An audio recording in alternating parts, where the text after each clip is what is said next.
உண்மைகள் உறங்காதிருக்க உழைப்போம்.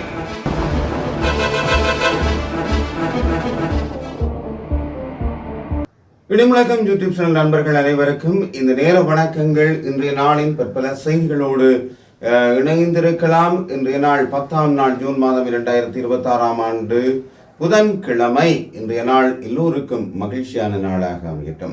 இன்றைய நாளின் செய்திகளோடு இணைந்து கொள்கிறோம். ஈஸ்டர் தாக்குதல் விசாரணைகளை சீர்குலைக்க நினைப்பவர்களுக்கு அரசின் நேரடி எச்சரிக்கை.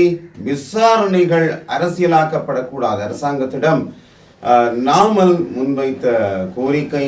சுரேஷ் சாலவை காப்பாற்ற முன்வருபவர்களை இரக்கமின்றி தாக்க வேண்டும் விடுக்கப்பட்ட அழைப்பு இவ்வாறு அமைந்திருக்கிறது. பயங்கரவாத ஆயுதங்களுடன் 10 சந்தேக நபர்கள் அதிரடியாக கைது போன்ற செய்திகளோடு நாங்கள் இன்றைய நாளிலே இணைந்து கொள்ளலாம். ஆனாலும் இன்னும் பற்பல செய்திகள் இருக்கிறது. அதாவது ஈரான், அமெரிக்கா, இஸ்ரேல் யுத்தம் மீண்டும் பயங்கரமான அளவிலே தொடங்கப்பட்டிருக்கிறது தொடர்பான செய்திகளையும் இருக்கிறது. நாங்கள் முதலிலே இலங்கை செய்திகளோடு இணைந்து அந்த செய்திகளை பார்க்கலாம். ஈஸ்டர் ஞாயிறு பயங்கரவாத தாக்குதல்கள் தொடர்பான விசாரணை அதிகாரிகளை அச்சுறுத்தவோ அல்லது தடுக்கவும் முயற்சிக்கும் எந்த ஒரு நபரும் சட்ட ரீதியான விளைவுகளை சந்திக்க நேரிடும் என்று இலங்கை அரசாங்கம் உறுதியாக எச்சரிக்கை விடுத்துள்ளது. அதாவது ஜனாதிபதி அனுரகுமார திஸநாயக்க பதவியேற்றதன் பிற்பாடான இந்த காலகட்டத்தில் இந்த ஈஸ்டர் ஞாயிறு குண்டு தாக்குதல் தொடர்பான விசாரணைகள் முடக்கிவிடப்பட்டுள்ளன.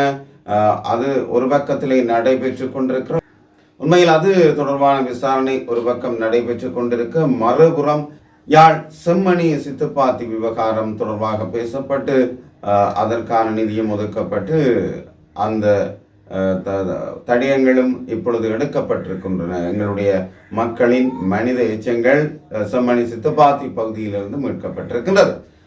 அது தொடர்ந்து நடைபெற்று கொண்டிருக்கிறது. அதிர்ச்சிகரமான சம்பவங்களும் அதில் இடம்பெற்று கொண்டிருக்கின்றன. பெருமளவான எலும்புக்கூடுகள் மீட்கப்பட்டு கொண்டிருக்கிறது.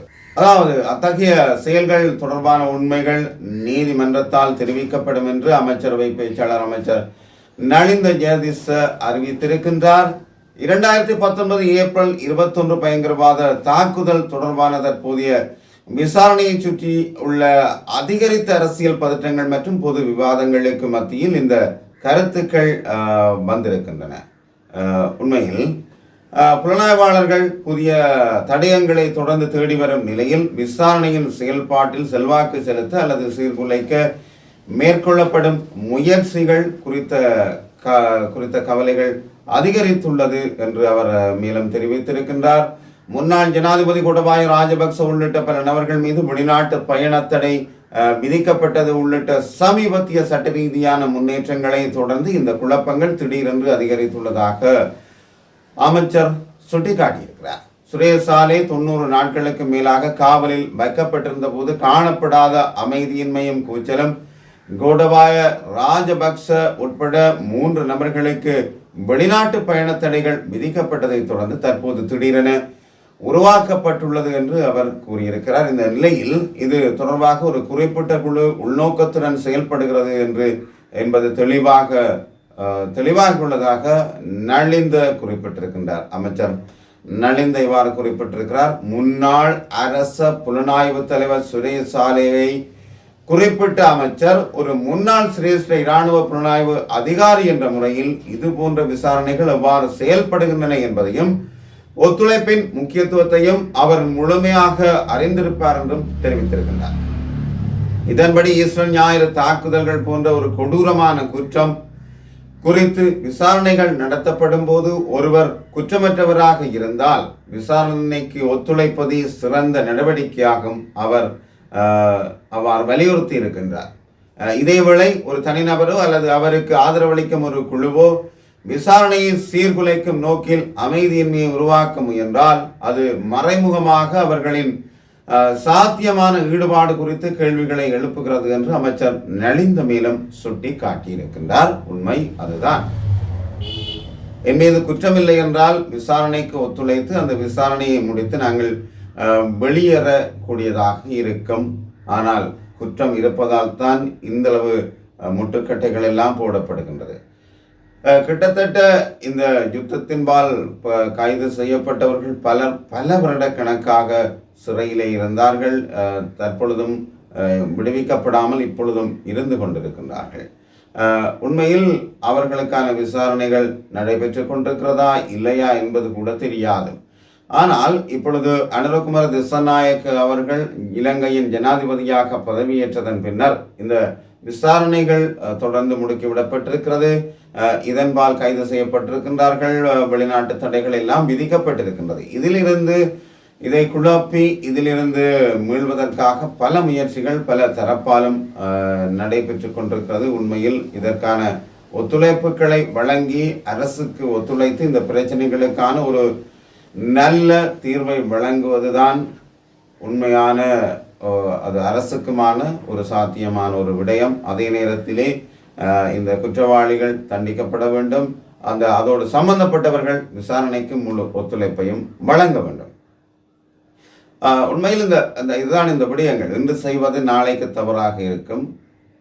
அது பற்றி நாங்கள் யாரும் சிந்திப்பதில்லை. என்று சொன்னவுடன் ஓகே சரி அதை நாங்கள் செய்வோம் என்று செய்துவிட்டு நாளை அதன் பின்விளைவுகளை சந்திக்க ஒரு உயிர் என்பது உண்மையில் அது யாரும் அதை எடுப்பதற்கு யாருக்கும் அனுமதி இல்லை. அது இறைவனோடு சம்பந்தப்பட்ட இந்த இயற்கையோடு சம்பந்தப்பட்ட விடயம். நாங்கள் சாதாரணமாக இத்தனை உயிர்களை எடுத்துவிட்டு அதற்கு ஒத்துழைப்பு வழங்காமல் அதற்கு என்ன நடந்தது என்று கூட கேட்காமல் ஒதுங்குவது ஒரு கோழைத்தனம்.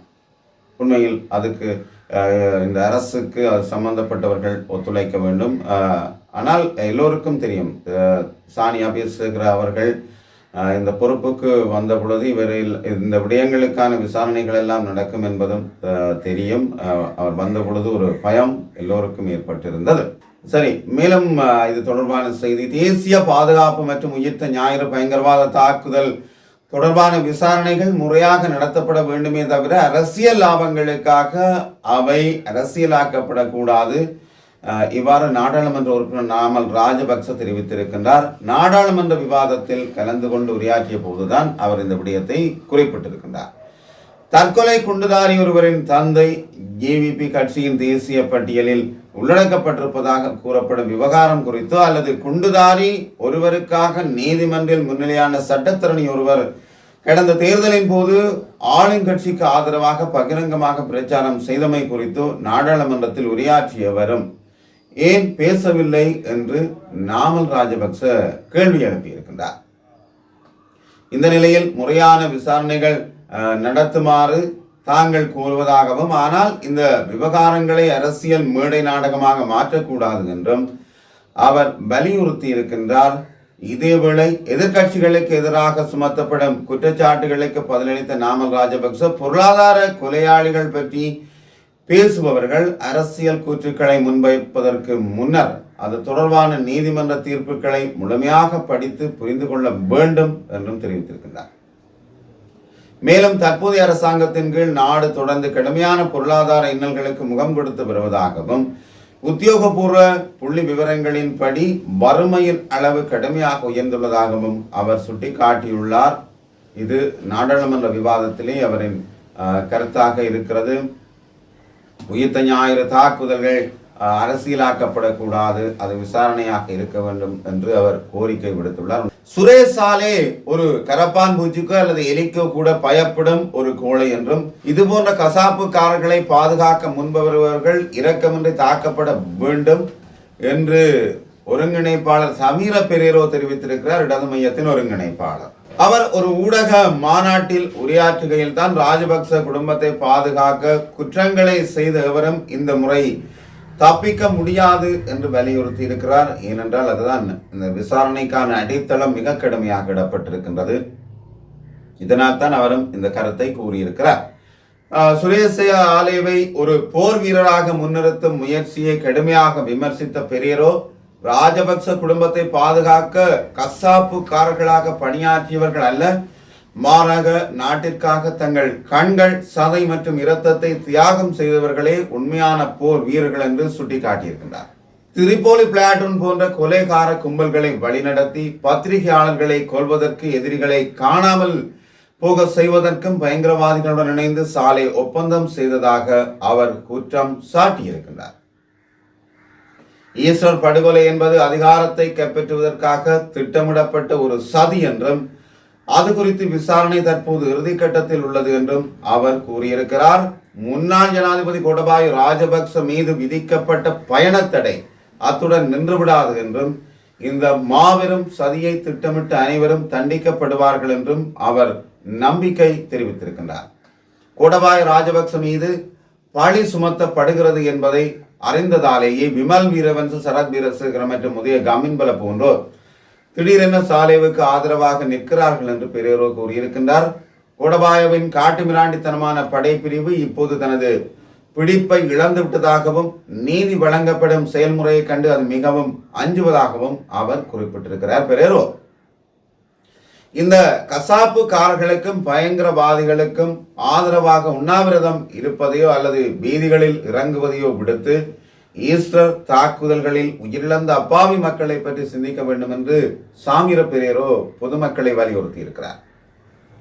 பாதிக்கப்பட்டவர்களுக்கு நீதி வழங்குமாறு அரசை வலியுறுத்தும் அதே வேளையில் இந்த குற்றவாளிகளுக்கு எதிராக தேவைப்பட்டால் வீதிகளில் இறங்கி போராடவும் தயாராக இருக்க வேண்டும் என்றும் அவர் மேலும் குறிப்பிட்டிருக்கின்றார்.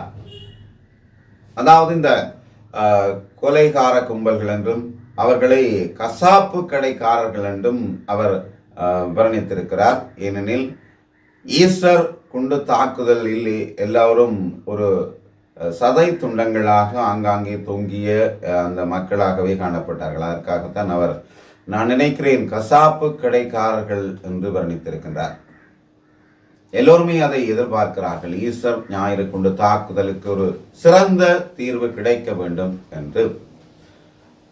மேலும் நாங்கள் செய்தியை பார்த்தால் பயங்கர ஆயுதங்களுடன் 10 சந்தேக நபர்கள் அதிரடியாக கைது செய்யப்பட்டிருக்கிறார்கள். கல்கிசை பிரிவுக்கு உட்பட்ட பகுதியில் பாதாள உலக கும்பல்களை சேர்ந்தவர்கள் உட்பட 10 சந்தேக நபர்கள் கைக்குண்டு, ஐஸ், போதைப் பொருள் மற்றும் வாள்களுடன் கைது செய்யப்பட்டிருக்கின்றார்கள். நேற்று 9ஆம் திகதி அதிகாலை நடத்தப்பட்ட விசேட அதிரடி சோதனையின் போது சந்தேக நபர்கள் கைது செய்யப்பட்டிருக்கின்றார்கள். கல்கிசை குற்றப்புலனாய்வு பணியக அதிகாரிகளால் கல்கிசை, தெகுவளை மற்றும் அங்குலானை ஆகிய பகுதிகளில் ஒருங்கிணைந்த முறையில் இந்த சோதனைகள் முன்னெடுக்கப்பட்டதாகவும் தெரிவிக்கப்பட்டுள்ளது. கைது செய்யப்பட்டவர்களில் 8 பேர் தற்போது வெளிநாட்டில் வசிப்பதாக நம்பப்படும் பிரபல திட்டமிட்ட குற்ற செயல்களுடன் தொடர்புடைய மற்றும் போதைப்பொருள் கடத்தல்காரர் ஒருவரின் நெருங்கிய சகாக்கள் என அடையாளம் காணப்பட்டிருக்கின்றார்கள். இந்த சோதனையின் போது ஒரு கைக்குண்டு, 35 கிராம் ஐஸ் எனப்படும் கிறிஸ்டல் மெத்தம் பெடமைன் போதைப் பொருள் மற்றும் 5 வாள்கள் ஆகியவற்றை அதிகாரிகள் மீட்டிருக்கின்றார்கள். கைது செய்யப்பட்ட சந்தேக நபர்கள் 20 முதல் 56 வயதுக்கு இடைப்பட்டவர்கள் என்றும் அவர்கள் அங்குலானை, மொரட்டுவ மற்றும் இரத்மலானை ஆகிய பகுதிகளை சேர்ந்தவர்கள் என்றும் தெரிவிக்கப்பட்டுள்ளதாக சொல்லப்படுகிறது. தெகுவளை பகுதியில் கூர்மையான ஆயுதங்களால் நடத்தப்பட்ட மற்றும் கடுமையான காயங்களை ஏற்படுத்திய தாக்குதல் உட்பட பல குற்றச் செயல்களுடன் இவர்கள் சிலருக்கு தொடர்பு இருப்பது முதல்கட்ட விசாரணைகளில் வெளிச்சத்துக்கு வந்திருப்பதாகவும் தெரிவிக்கப்பட்டுள்ளது. இது தொடர்பான மேலதிக விசாரணைகளை கல்கிசை பிரிவு குற்றப்புலனாய்வு பணியகத்தினர் தொடர்ந்து மேற்கொண்டு வருகிறார் என்றும் சொல்லப்பட்டிருக்கின்றது. அதாவது மேலும் ஒரு பரபரப்பான செய்தியாக இலங்கையின் அரசியல் மற்றும் பாதுகாப்பு வட்டாரங்களிலே இதுவும் பெரும் பரபரப்பை ஏற்படுத்தி இருக்கிறது. முன்னாள் புலனாய்வு பிரிவு பிரதானியான சுரேசாலே தனக்கு சொந்தமான முக்கிய மடிக்கணினி மற்றும் அலைபேசி ஆகியவற்றை திட்டமிட்டு ஒழித்து வைத்துள்ளதாகவும் ஒரு தகவல் வெளியாகி இருக்கிறது. இந்த விவகாரம் பாதுகாப்பு தரப்பு மற்றும் அரசியல் பிரமுகர்கள் மத்தியிலே பெரும் சந்தேகத்தை ஏற்படுத்தி இருக்கிறது. சுரேசாலே பயன்படுத்திய இந்த மின்னணு சாதனங்களில் கடந்த காலங்களில் நாட்டில் நடைபெற்ற பல முக்கிய சம்பவங்கள், இரகசிய கலந்துரையாடல்கள் மற்றும் பாதுகாப்பு தொடர்பான மிக உணர்வு பூர்வமான தரவுகள் சேமிக்கப்பட்டிருக்கலாம் என்றும் சந்தேகிக்கப்படுகிறது. எனவே இது தொடர்பான விசாரணை, அதாவது இந்த ஆவணங்கள் கிடைக்க பெற்றால் இது தொடர்பான விசாரணைகள் மேலும் முடுக்கிவிடப்பட்டு பல குற்றவாளிகள் இதிலே சம்பந்தப்பட்ட பல குற்றவாளிகள் கைது செய்யப்படலாம் அல்லது தண்டனை வழங்கப்படலாம். மேலும் ஒரு வெளிநாட்டு செய்தியோடு நாங்கள் செல்லலாம். அமெரிக்காவுக்கு பதிலடியை தொடங்கியது ஈரான். அமெரிக்காவின் எந்த ஒரு தாக்குதலுக்கும் பதிலடி கொடுக்கப்படாமல் விடப்படாது. ஈரானிய வெளியுறவு அமைச்சர் அபால் அராக்சி இவ்வாறு மிரட்டலை விடுத்திருக்கின்றார். ஈரானுக்குள் அமெரிக்கா நடத்திய புதிய அலை தற்காப்பு தாக்குதல்களுக்கு தொடர்ந்து அவரின் மேற்கண்ட அறிவிப்பு வெளியாகி இருக்கிறது. இது குறித்து அராக்சி வெளியிட்ட புதிய பதிவிலே, போர்க்களத்தில் ஏற்கனவே தோல்விகளை சந்தித்த போதிலும் அமெரிக்கா தங்களின் உறுதியை சோதித்து பார்க்க துணிந்துள்ளதாக விமர்சித்திருக்கின்றனர். தங்களின் சக்தி வாய்ந்த ஆயுதப்படைகள் அமெரிக்காவின் எந்த ஒரு தாக்குதலையும் அல்லது அச்சுறுத்தலையும் வெறுமனே விடாது என்றும், அமெரிக்க படைகள் தங்களின் பாதுகாப்பை உறுதிப்படுத்த விரும்பினால் உடனடியாக தங்களது பிராந்தியத்தை விட்டு வெளியேற வேண்டும் என்றும் அவர் எச்சரித்திருக்கிறார். முன்னதாக ஈரானின் வான் பாதுகாப்பு அமைப்புகள் மற்றும் ரேடார் அமைப்புகளை இலக்கு வைத்து அமெரிக்க படைகள் முதற்கட்ட தாக்குதல்களை நடத்தியதாக தகவல் வெளியாகி இருக்கிறது. இந்த நிலையில் அமெரிக்காவின் இந்த தாக்குதல்களை தொடர்ந்து மத்திய கிழக்கு பிராந்தியத்தில் உள்ள அமெரிக்க இலக்குகள் மீது ஈரானும் ஏவுகணைகள் மற்றும் ஆளில்லா விமானங்கள் மூலம் அதிரடி பதில் தாக்குதல்களை தொடுத்துள்ளதாக சர்வதேச வட்டாரங்கள் தெரிவிக்கிறது. இவ்வாறு ஒரு சர்வதேச செய்தியை நாங்கள் பார்த்திருக்கலாம். நீண்டகால ஒரு சமாதான பேச்சுவார்த்தைக்கு பின்னர் இந்த தாக்குதல்கள் தொடங்கி இருக்கிறது. உண்மையில் இந்த தாக்குதல்களால் பாரிய உயிர் சேதங்களை ஏற்படுகிறது. இறுதியில் எதுவும் மிஞ்சப் போவது கிடையாது. எனவே உலக நாடுகள் இது தொடர்பிலே சிந்தித்து செயல்பட வேண்டும். அதிகார போட்டிகளாலே தான் இவ்வாறான தாக்குதல் நடைபெறுகிறது. எனவே அது தொடர்பிலே இந்த உலக நாடுகள் தான் கவனத்தில் கொள்ள வேண்டும். நல்லது அன்பு சொந்தங்களே, இடிமுழக்கம் சேனலுக்கு தொடர்ந்து உங்கள் ஆதரவை வழங்குங்கள். மீண்டும் அடுத்த செய்தியுடன் சந்திக்கும் வரை விடைபெறுகிறேன். நன்றி, வணக்கம்.